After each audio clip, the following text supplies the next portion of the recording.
Selamat malam keluarga Allah. Sungguh sebuah sukacita besar kalau pada malam ini kita dapat kembali berjumpa dalam kebaktian keluarga bersama YKB Media Ministry melalui channel YouTube YKB TV. Seluruh tim kebaktian YKB Media Ministry dengan sukacita melayani kebaktian pada malam ini. Ada Lala di sana, pemain bass, ada Erika di piano, ada Meta, singers, dan Pendeta Santi. Anda sudah tahu, pengkhotbah, penyanyi, kadang-kadang dia jadi penari, ya. Dan ada Rinto, penyanyi sama pemusik, dan seluruh kru YKB yang untuk program ini dikemandoi oleh Saudara Tino, siap untuk melayankan kebaktian pada malam ini.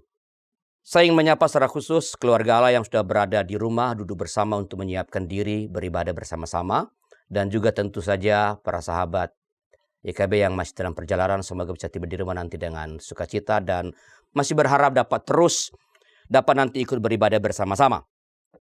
Mari kita awali kebaktian kita ini dengan bersama-sama bersaat teduh sejenak.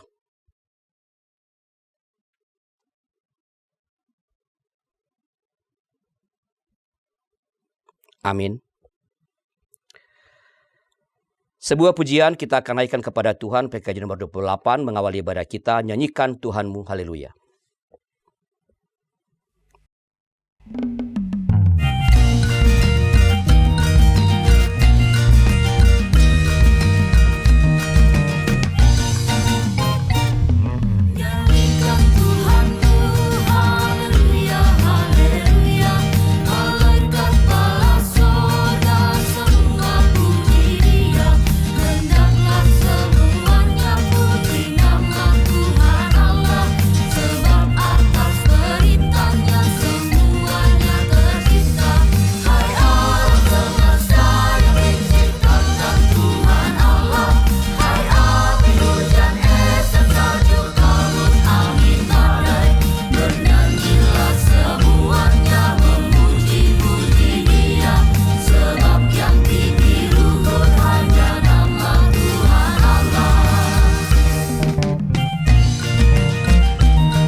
Mari kita berdoa.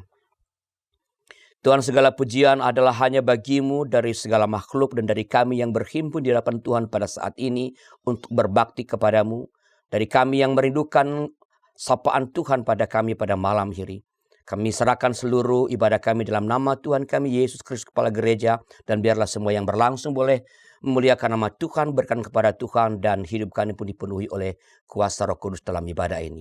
Terima kasih Bapa, dalam nama Tuhan kami Yesus Kristus. Amin. Kisah Rasul 16 ayat 30 dan 31 sebagai nas pengawal atau pembuka dari kebaktian kita pada malam ini. Dengarkanlah firman Tuhan. "Tuan, apakah yang harus aku perbuat supaya aku diselamatkan?" Jawab mereka, "Percayalah kepada Tuhan Yesus dan engkau akan selamat, engkau dan seisi rumahmu." Firman Tuhan ini adalah penggalan percakapan antara kepala penjara di Filipi dengan Paulus dan Silas. Paulus menegaskan bahwa keselamatan itu hanya diperoleh melalui iman, melalui percaya kepada Tuhan Yesus Kristus. Dan inilah misi gereja, menolong orang untuk percaya kepada Allah di dalam Yesus Kristus Tuhan. Salah satu cara yang dapat membuat dunia percaya kepada Tuhan Yesus adalah menampakkan, mewujudkan kesatuan, keesaan itu di antara orang-orang percaya. Dan itulah yang akan kita renungkan dalam pemberitaan firman Tuhan pada hari ini. Mari merespons nas pembuka ini dengan menyanyikan Mazmur 97.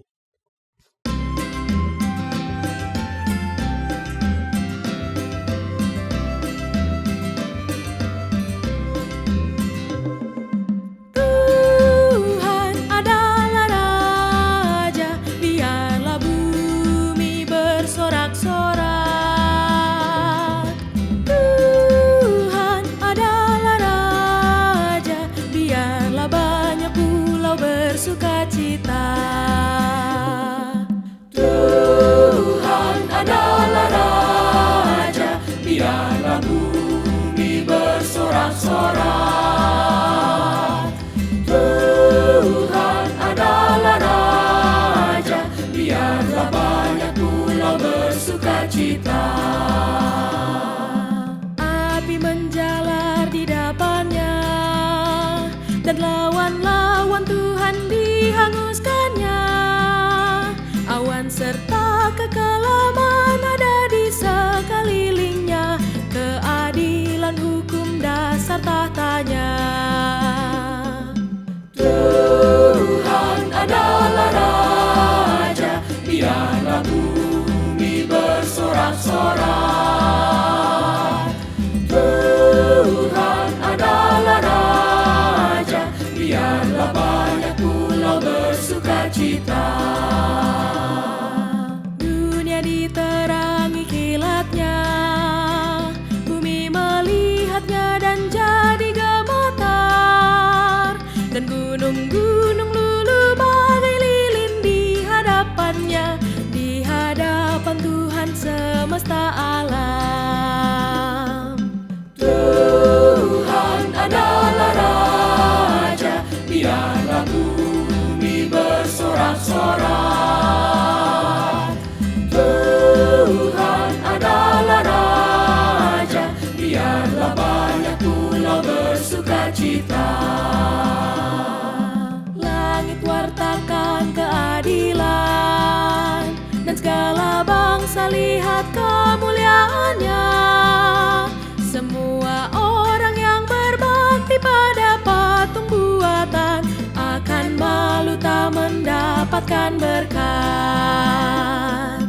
Tuhan adalah Raja, biarlah bumi bersorak-sorak. Tuhan adalah Raja, biarlah banyak pulau bersukacita. Sion mendengar dan bergema, bersorak-sorak semua putri Yehuda. Karena Engkau yang maha tinggi atas seluruh dunia, hanya Kau yang layak dimuliakan. Tuhan adalah Raja, biarlah bumi bersorak-sorak. Tuhan adalah Raja, biarlah banyak pulau bersukacita.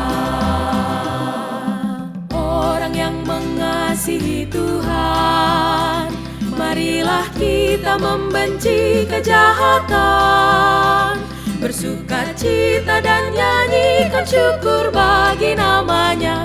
Telah terbit terang bagi orang benar. Tuhan adalah Raja,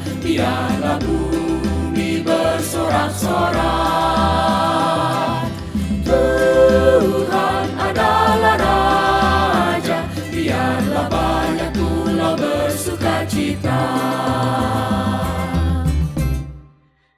Ya, saudara-saudara, bagi saudara jemaat atau gereja-gereja tertentu yang membutuhkan pelayanan musik gereja, entah pemusik, entah arranger lagu atau penyanyi, dapat menghubungi YKB Media Ministry. Para pemusik di YKB akan siap untuk menolong saudara-saudara. Ya, hubungi kami di nomor-nomor yang ada di YKB. Mari kita berdoa untuk pembacaan Alkitab. Kita berdoa.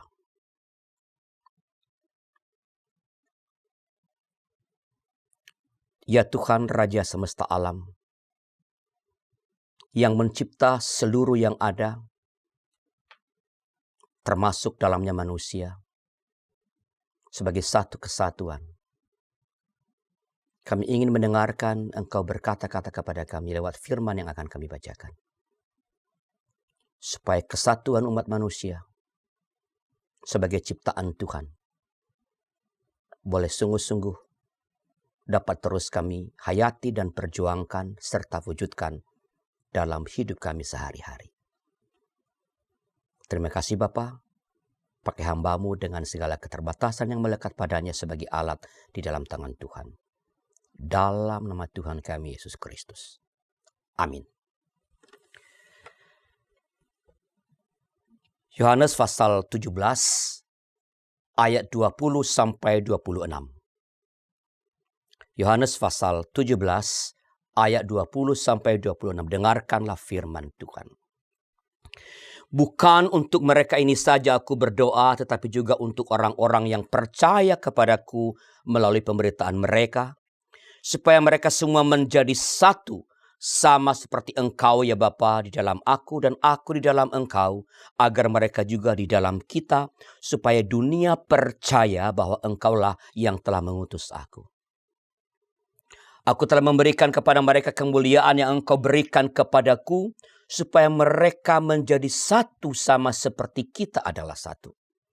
Aku di dalam mereka dan Engkau di dalam aku, supaya mereka menjadi satu dengan sempurna, agar dunia tahu bahwa Engkau yang telah mengutus aku dan bahwa Engkau mengasihi mereka sama seperti Engkau mengasihi aku. Iya Bapa, aku mau supaya di mana aku berada, mereka juga berada bersama aku. Mereka yang telah Engkau berikan kepadaku, agar mereka memandang kemuliaanku yang telah Engkau berikan kepadaku, sebab Engkau telah mengasihi aku sebelum dunia dijadikan. Ya Bapa yang adil, memang dunia tidak mengenal Engkau, tetapi aku mengenal Engkau dan mereka ini tahu bahwa Engkaulah yang telah mengutus aku. Aku telah memberitahukan nama-Mu kepada mereka dan aku akan terus memberitahukannya, supaya kasih yang Engkau berikan kepadaku ada di dalam mereka dan aku di dalam mereka. Demikianlah pembacaan Alkitab. Yang berbahagia adalah mereka yang mendengar firman Allah dan meliharanya.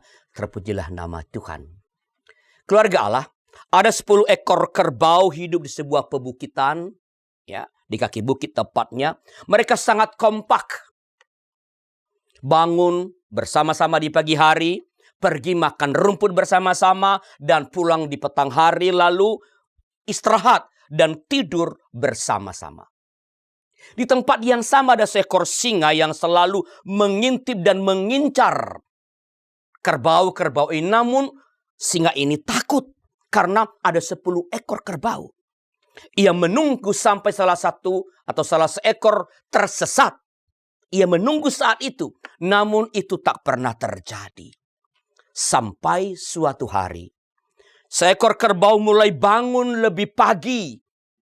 Dan karena telah bangun lebih pagi, ia pergi makan rumput lebih dahulu dibandingkan dengan 9 ekor yang lain.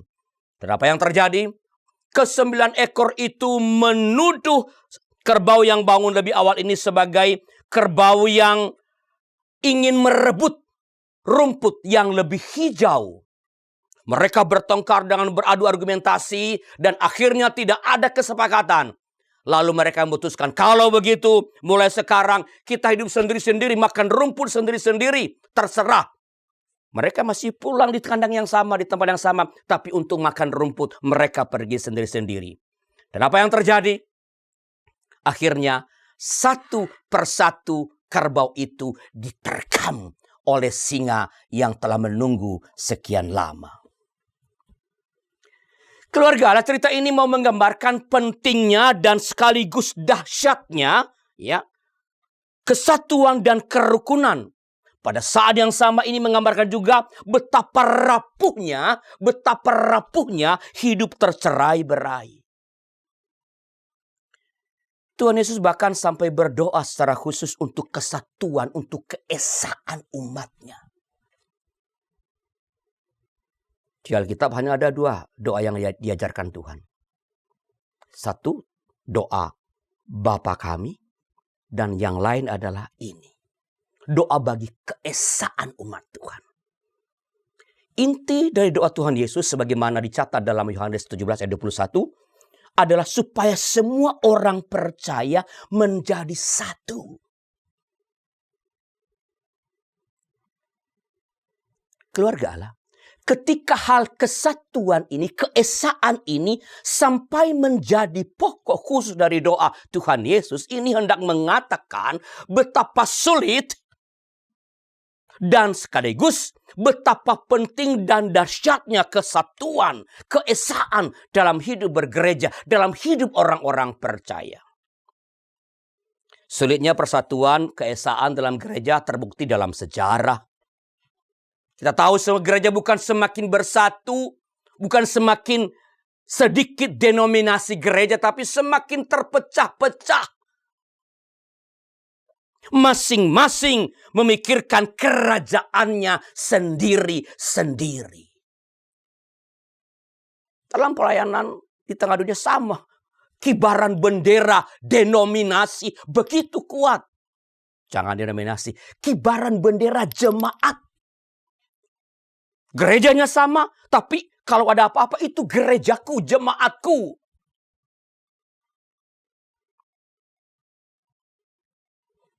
Dalam hidup berjemaat, hal ini sering juga terperlihatkan. Semangat kompartemen masih mempengaruhi. Setiap bagian hanya memikirkan kepentingan kompartemennya, memikirkan komisinya, kelompoknya, bidangnya sendiri-sendiri. Bahkan ada orang-orang tertentu dalam kehidupan berjemaat yang begitu rupanya, sedemikian rupanya memikirkan kepentingan sendiri, kepentingan kelompoknya, sehingga tidak peduli lagi pada kesatuan dan pertumbuhan jemaat.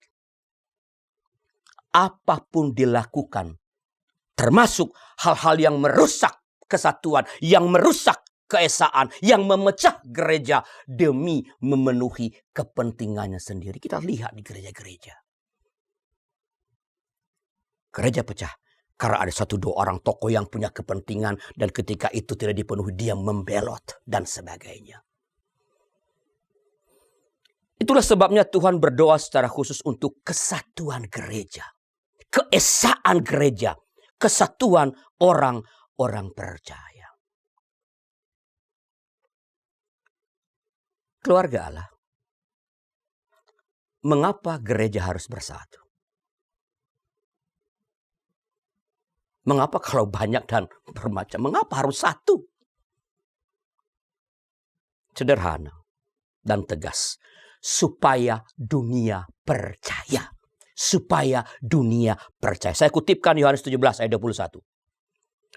Supaya mereka semua menjadi satu, sama seperti engkau ya Bapa di dalam aku dan aku di dalam engkau, agar mereka juga di dalam kita, supaya dunia percaya bahwa engkaulah yang telah mengutus aku. Dunia tidak akan mungkin percaya kepada Tuhan Yesus kalau mereka yang mengaku percaya kepadanya tidak menunjukkan kesatuan keesaannya. Dunia tidak akan tertarik menjadi bagian dari persekutuan umat beriman kalau kita yang mengaku percaya gagal menunjukkan kesatuan kita, keesaan kita sebagai satu tubuh Kristus. Kesatuan gereja memiliki tempat yang sangat penting dalam membuat dunia ini menjadi percaya kepada Tuhan. Mewujudkan keesaan gereja adalah pengutusan yang diberikan dan telah diteladankan oleh Sang Bapa, Anak, dan Roh Kudus. Keesaan gereja adalah panggilan misional gereja. Ini mandat. Ini hal yang tidak bisa ditawar-tawar. Gereja harus satu. Tapi kesatuan seperti apa yang Tuhan inginkan bagi gerejanya? Dalam ayat 21 dari Yohanes 17 tadi jelas dikatakan, kesatuan seperti yang terjadi di antara Sang Bapa dengan Sang Anak, Sang Bapa dengan Yesus. Ini adalah kesatuan di dalam kepelbagaian. Kesatuan yang tidak saling meniadakan. Kesatuan di sini bukan untuk melenyapkan perbedaan, melainkan mengatasinya, bahkan menatanya begitu rupa sehingga tercipta harmoni. Perbedaan, saudaraku, perbedaan itu sesungguhnya sangat indah ketika ditata dengan baik. Ditata sesuai dengan aturan-aturan yang sudah kita sepakati bersama. Ada aturannya menata kesatuan. Bukan oleh kehendak satu orang. Kesatuan ditata menurut apa? Kesepakatan mereka yang ingin bersatu itu. Nada-nada yang berbeda akan terdengar indah ketika dibuatkan harmoninya. Ada aturannya, betul ya Erika? Boleh nggak sembarang orang mencet piano begitu? Bisa juga, tapi hasilnya ya nggak jelas. Mungkin mengerikan juga hasilnya, suaranya. Nada-nada yang berbeda akan terdengar indah ketika dibuatkan harmoninya dan dinyanyikan dengan saling mendengarkan. Mendengarkan suara yang lain oleh para penyanyi sopran, alto, tenor, bass. Apalagi kalau tadi ada sopran 1, sopran 2. Ya, ada 8 lapis kata Erika tadi sebelum kebaktian dimulai. Kalau semaunya bernyanyi semaunya, nggak mendengarkan yang lain, tak ikut partitur yang udah dibuat, maka yang terbentuk adalah pacuan suara. Bukan paduan suara. Saling berpacu. Menonjolkan. Masing-masing menonjolkan suaranya. Dan sama sekali tidak indah. Seorang penyanyi. Seberapapun bagus, indah suaranya, materi vokalnya bagus. Kalau ia menonjolkan diri dalam sebuah paduan suara, pasti akan merusak paduan suara. Makanya dulu ada kelompok orang tertentu dari daerah tertentu jarang jadi juara kalau pesta paduan suara. Mengapa? Karena semua penyanyi hebat. Semua ingin menampilkan bahwa aku tenor yang hebat, aku bass yang hebat, aku sopran yang hebat. Nggak dengar yang dikatakan oleh pelatihnya, nggak ikut partitur yang ada. Kalau nyanyi sendiri-sendiri juara terus. Begitu paduan suara kalah. Mengapa? Karena ingin semua jadi aku paling hebat. Musisi yang sehebat apapun memainkan alat musiknya, seindah apapun bermain musik, akan merusak orkestrasi kalau ia mau main semaunya. Improve sendiri, nggak mendengarkan yang lain. Tabrak sana, tabrak sini. Tapi kalau seorang musisi atau musisi yang ada bermain sesuai dengan partitur yang udah dibuat, disepakati atau dibuat oleh arrangernya, maka akan terdengar indah. Kesatuan dalam kepelbagaian. Suara gitar beda dengan suara piano. Dengan suara biola. Dengan saksofon. Ketika mereka main diatur kapan saksofon masuk, kapan gitar masuk. Coba kalau semua gitar, dia saksofon, trompet juga hajar semua. Berantem. Mengganggu pendengaran. Hanya ketika mereka semua main sesuai aturan yang ada. Dan ia masuk ketika memang ia dibutuhkan. Di bagian itu, maka akan terdengar indah. Keluarga, bagaimana konkretnya mewujudkan kesatuan atau kerukunan, keesaan dalam kepelbagian ini? Pertama, setiap anggota perlu mengenal dirinya dengan baik, kelebihan dan kekurangannya. Ya, tadi kalau bicara musik, ya pemain gitar harus tahu karakter gitar itu apa. Karakter piano, karakter bass, tahu karakternya. Sehingga bisa, oh kalau begitu maksudnya di sini. Jangan hajar di sini. Ya, kami ingat dulu kita bikin perlombaan band dulu oleh YKB dulu tahun berapa itu. Bu Santi masih ingat ya. Tahun berapa, udah lama sekali itu. Lalu lagu Kepala yang Berdarah dimulai dengan suara gitar distorsi. Kita semua juri bilang udah nggak dengerin lagi. Karena ini kepala yang mungkin dia mau berdarah-darah beneran gitu loh. Jadi menukik.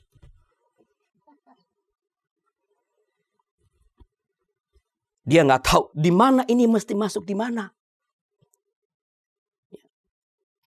Setiap anggota perlu mengenal dirinya, karakternya, kekuatannya, kelemahannya. Di mana ia diperlukan. Pengenalan inilah yang dapat membuat kita mampu menempatkan diri dan berkontribusi secara tepat dalam sebuah komunitas. Kontribusi yang tepat akan membuat komunitas mengalami pertumbuhan dan perkembangan. Komunitas akan indah, yang pada gilirannya akan membuat kita juga tumbuh dan berkembang di dalamnya. Masing-masing tahu diri, tahu tempatnya, tahu kapan berkontribusi, tahu kapan harus menahan diri dan berdiam. Yang punya kemampuan untuk bernyanyi, mari bernyanyi dalam gereja. Jangan yang bisa bernyanyi pengen nyanyi. Kan gereja. Yang penting mempersembahkan, ya betul juga. Tapi itu akan mengganggu orang lain. Ya. Yang punya wajah ramah, ya jadi penerima tamu, jadi usher. Ya. Saya sering bilang orang-orang yang muka seperti saya, itu nggak cocok jadi usher. Ya. Mengapa? Karena wajahnya nggak terlalu ramah. Senyum aja masih dianggap kurang ramah. Bagaimana nggak senyum? Ya, makanya saya nggak cocok jadi usher. Walaupun kalau di jamaah dulu karena saya pendeta apa boleh buat lah tetap selamat bagi. Tetapi orang mengatakan, Pak nggak usah senyum-senyum Pak. Kelihatan kurang enak. Biasa aja Pak. Udah kenal kok sama Bapak. Tapi ada orang nggak senyum pun wajahnya tampak senyum. Ada orang-orang yang diberi karunia untuk menjadi usher. Nggak semua orang bisa. Yang punya karunia mendengarkan, ya jadi pelawat lah di jemaat.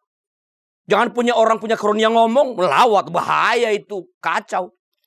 Melawat dia khotbah. Yang diberkati dengan materi, mari mempersembahkannya untuk kemuliaan Tuhan dan pembangunan jemaat. Yang punya karunia memimpin, jadilah pemimpin yang melayani. Pemimpin yang bersahabat.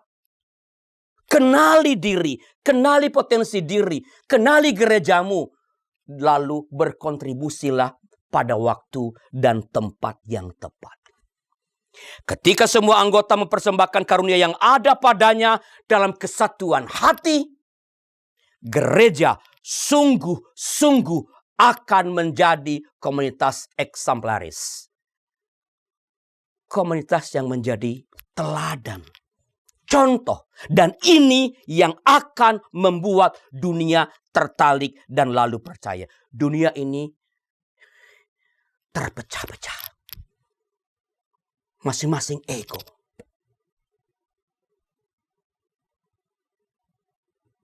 Kalau gereja bisa memperlihatkan kesatuannya dan berkontribusi sesuai dengan talentanya, ini akan menjadi magnet yang menarik orang untuk datang dan percaya kepada Tuhan. Kedua, kerukunan dapat diterpelihara bila sesama anggota tidak mencari kepentingan sendiri.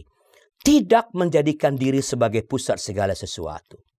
Sebaliknya, belajar mengutamakan orang lain. Belajar melihat persoalan dari perspektif orang lain. Belajar menghormati pandangan dan sikap orang lain. Jangan bilang ajaran gerejaku yang paling benar. Kalau beribadah ya kayak YKB dong, itu yang paling benar. Siapa bilang itu paling benar? Masing-masing orang punya caranya menghayati perjumpaan dengan Allah. Setiap gereja punya doktrinnya sendiri-sendiri yang bersumber dari kitab suci. Sekali lagi, asal bersumber dari kitab suci. Belajar melihat dari perspektif orang lain. Jangan jadikan diri sebagai pusat dan penentu segala sesuatu. Para kerbau tadi mestinya dapat mempertahankan kesatuan, kerukunan, dan tidak akan lenyap, diterkam oleh singa, andaikan mereka mau melihat persoalan bangun pagi atau bangun lebih pagi itu dari perspektif kerbau lain. Kerbau yang bangun lebih pagi belajar melihat kebenaran dari kerbau-kerbau yang lain yang menginginkan sisi kebersamaan. Mereka mau bersama. Belajarlah kamu, hei kerbau yang satu yang bangun lebih pagi, bahwa mereka ingin kebersamaan. Pada pihak lain, ke-9 kerbau yang lain mau belajar melihatnya dari perspektif kerbau yang satu tadi itu, bahwa bangun lebih pagi itu adalah baik, lebih sehat, lebih segar. Andaikan mereka bangun pagi bersama-sama, kan singa tidak akan pernah bisa menerkam mereka. Namun semua menjadi hancur, semua lenyap. Karena mereka menjadikan diri sebagai yang paling benar. Mereka menjadikan diri sendiri sebagai ukuran. Aku adalah ukuran. Yang berbeda dengan aku salah. Sesat. Keluarga Allah, hidup rukun dalam kesatuan sangat penting dan dahsyat. Bahkan hidup rukun menjadi tanda keselamatan. Ingat lagunya ya, Mazmur 133, apa itu?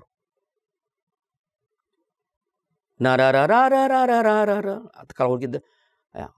Mazmur itu apa? Kesanalah berkat. Keselamatan dicurahkan.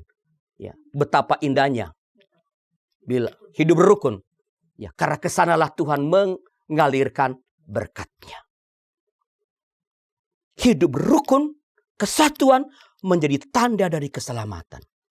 Hidup dalam kesatuan adalah pengutusan yang diberikan dan sekaligus telah diteladankan oleh Sang Bapa, Anak, dan Roh Kudus. Maka, mari terus meningkatkan kerukunan, kesatuan, keesaan dengan belajar memperhatikan kepentingan sesama. Belajar melihat persoalan dari perspektif sesama. Mulai dari lingkup terkecil sampai ruang lingkup terbesar. Keluarga, gereja, dan bangsa. Mari bersyukur. Karena sampai saat ini kita masih boleh menikmati kerukunan dan kesatuan keesaan dalam hidup manusia yang semakin individualistis dan terpecah-pecah. Saya katakan tadi memang gereja lumayan terpecah. Tapi toh masih ada kesatuan. Masih ada persekutuan gereja-gereja yang berupaya untuk mempersatukan. Dan bagian ini, kalau Anda anggota GKI, bersyukurlah. Bahwa kita boleh bersyukur, boleh menjadi teladan. Dari 3 gereja menjadi 1 gereja. Gereja lain ada yang dari 1 gereja menjadi 4 gereja. Dari kita, dari 3 menjadi 1.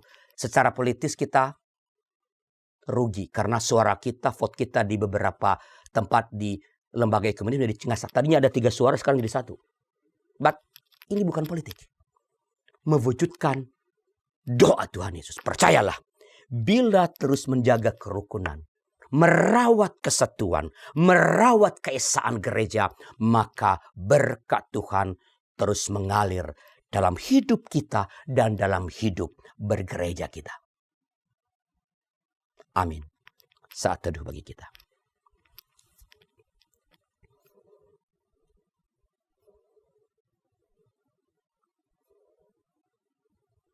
Amin. Bila ada di antara anggota keluarga Allah yang ingin didoakan, silakan hubungi kami di nomor 0812 8188 9191. Tim doa kami akan mendoakan saudara. Mari kita berdoa.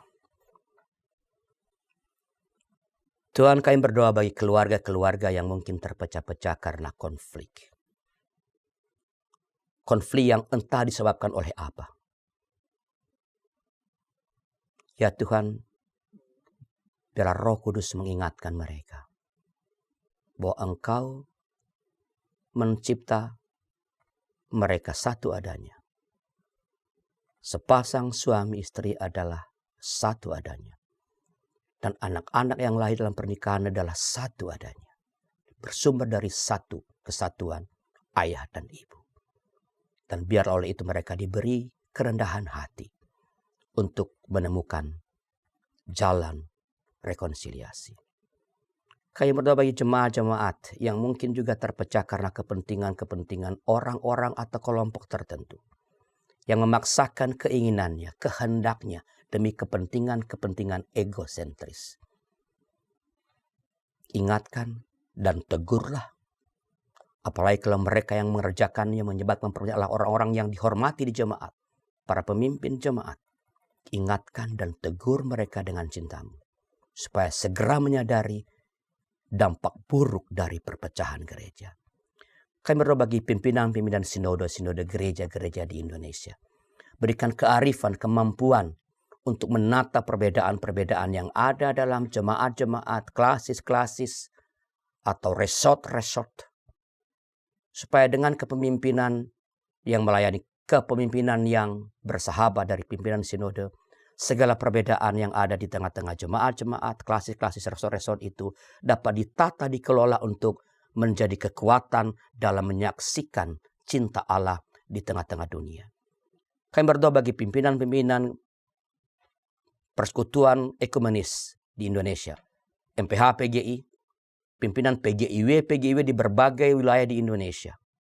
Berikan kemampuan untuk menata perbedaan-perbedaan ajaran, cara beribadah dari gereja-gereja anggotanya.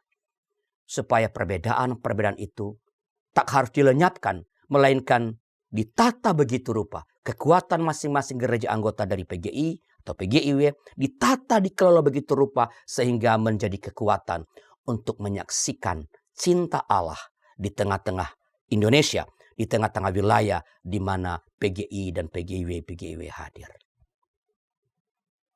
Jangan biarkan orang percaya menjadi sumber perpecahan. Jangan biarkan mereka yang disebut dan menyebut diri sebagai pimpinan-pimpinan gereja menjadi sumber perpecahan gereja. Bila ada niat-niat seperti itu, tegurlah mereka dengan cintamu. Supaya sekali lagi, semakin hari, gereja-gerejamu di Indonesia boleh mewujudkan kesatuannya, keesaannya. Sehingga oleh itu, kekuatan misional untuk menghadirkan cinta Allah, memperjuangkan keadilan dan kebenaran boleh semakin kuat dilakukan karena ada kebersamaan yang kokoh. Dan oleh itu, semakin banyak orang yang percaya kepadamu. Sempurnakanlah doa kami, karena kami naikkan kepadamu dalam nama anak Tuhan kami Yesus Kristus, Kepala Gereja. Amin. Saudara-saudara, kesatuan gereja adalah sebuah kemutlakan. Ya, Tuhan Yesus sendiri mendoakan secara khusus supaya semua orang percaya menjadi satu adanya, supaya oleh itu dunia menjadi percaya. Maka mari kita berusaha bersama-sama menghadirkan, mewujudkan keesaan itu. Mulai dari rumah tangga kita masing-masing, gereja kita, jemaat kita maksudnya, gereja-gereja dalam sebuah sinode, dan gereja-gereja dalam persekutuan-persekutuan gereja-gereja ekumenis. Supaya dengan demikian, dalam kesatuan itu kita mampu menghadirkan cinta Allah di tengah-tengah dunia ini. Kita akhiri ibadah ini dengan menyanyikan Dalam Roh Yesus Kristus.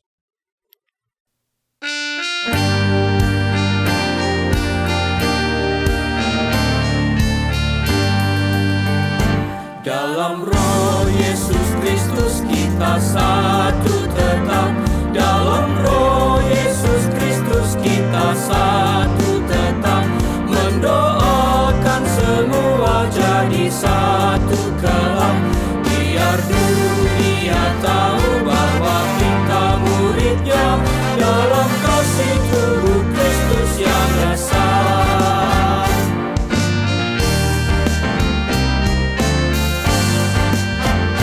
Kita jalan bersama bergandengan erat. Kita jalan bersama bergandengan erat. Menyiarkan berita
kasih tubuh Kristus yang esa. Mari bersama-sama berdiri untuk menerima berkat Tuhan. Anugerah Tuhan Yesus dan kasih Allah Bapa serta persekutuan Roh Kudus menyertai saudara sekalian dari sekarang ini sampai selama-lamanya. Amin.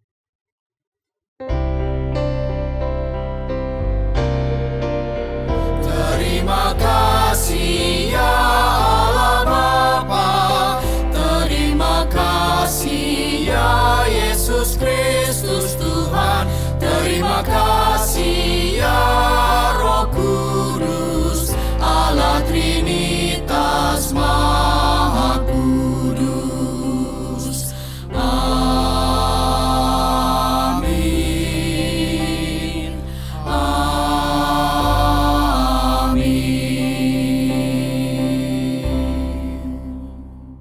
Silakan duduk, saat teduh bagi kita.